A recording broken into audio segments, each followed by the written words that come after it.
Hello everybody, it's Gerard from GH Immigration Services in Winnipeg, Manitoba. I'd like to talk to you about for individuals who are here as students in Canada.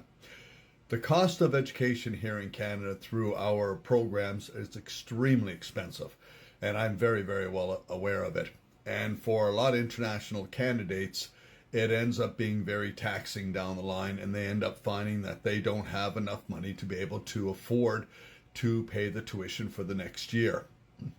Now, a lot of people, what they do automatically is they go into hiding. After they finish their year or whatever and they don't have the money, they kind of just disappear and never to be seen, or else eventually come and see someone like myself down the road once their study permit is expired, and then they're in a real pickle, they have a real hard time at that point, because trying to get them out of that because they are out of status, they are in never met the conditions of their education, and so on and so forth. So one of the big things that international students really must understand is, if you are here in school and you have all of a sudden a change of conditions where you can no longer afford to pay for the education that you're taking here in Canada. Now, because of something that happens back home, you have a death in the family, or somebody loses their job, or a country goes into war, or any kinds of issues like that.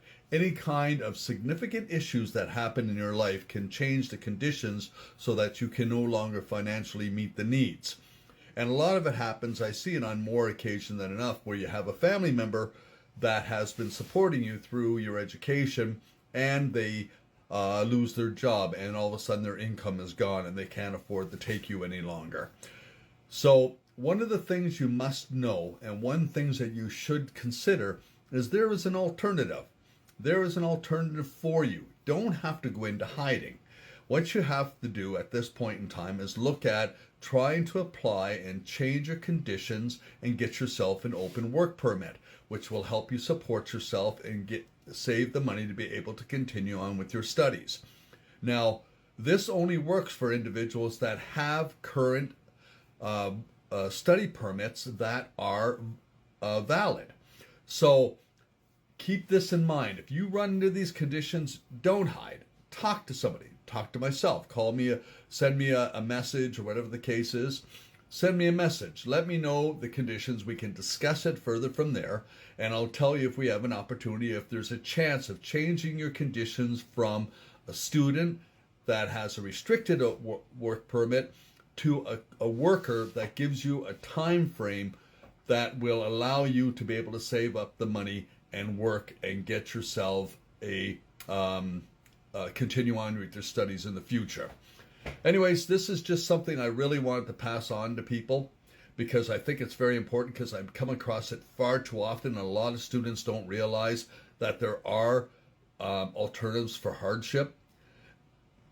So anyways, if you do come across a friend or something that need that this kind of situation has come aboard, send them, let them know. Let them know there is help. Let them know to contact someone. They can contact me. They can look it up on the internet, but there's a lot to it when it comes to that. But you can always contact me and let me know. Anyways, thank you very much for watching. I hope you found this informative, and I hope that this finds the right people who really need help in this area. Again, it's Gerard from GH Immigration Services in Winnipeg, Manitoba. Thank you for watching. I hope you found it informative. I'll put you my contact details here. I look forward to hearing you if you do need somebody in this situation. Thank you. Bye for now.